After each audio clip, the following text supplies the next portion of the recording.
As the monstrous storm system bore down on Dixieland, it cast an ominous shadow for miles, a frightening picture of unknowable natural force.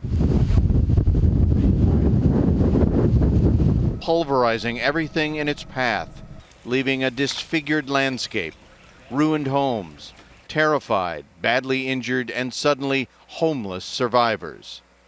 It's gone, baby. The lucky ones. Close to 350 people died after the twisters tore into them. The tornadoes did not discriminate, from tiny towns in Mississippi to populated subdivisions in Birmingham. Doctors told us the injuries they saw resembled those of high-speed car crashes, a bloody sea of mangled limbs, burst organs, and brain trauma. Dr. Loring Rue is chief of trauma surgery at the University of Alabama at Birmingham Hospital. What was it like? What was the scene here? I use the term controlled chaos. We had to create a new intensive care unit out of the recovery room space. On street after street, you can see the hallmarks of humdrum lives turned on their heads in a truly hideous display.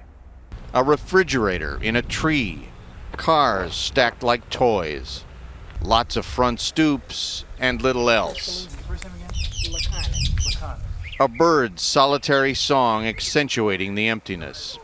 Somehow, out of this rubble came Connie Mays, whom we spoke to in the hospital with her injured son. For forever, we didn't know how deep we were. I thought we were buried alive and that nobody would ever find us.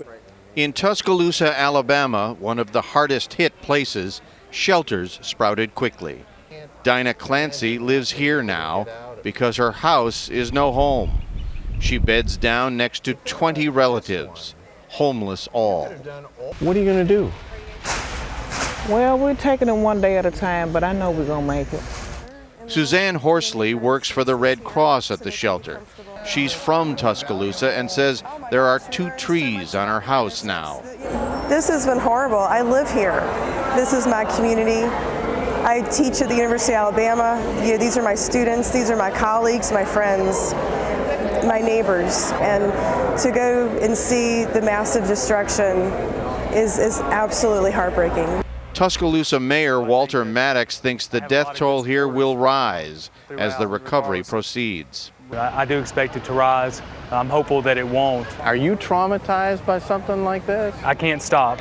If I stop and I begin to think about what's happened To your town? it will paralyze you.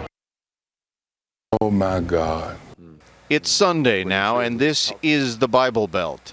People will head to their churches if their churches are okay. And on this May Day, there is every reason to pray.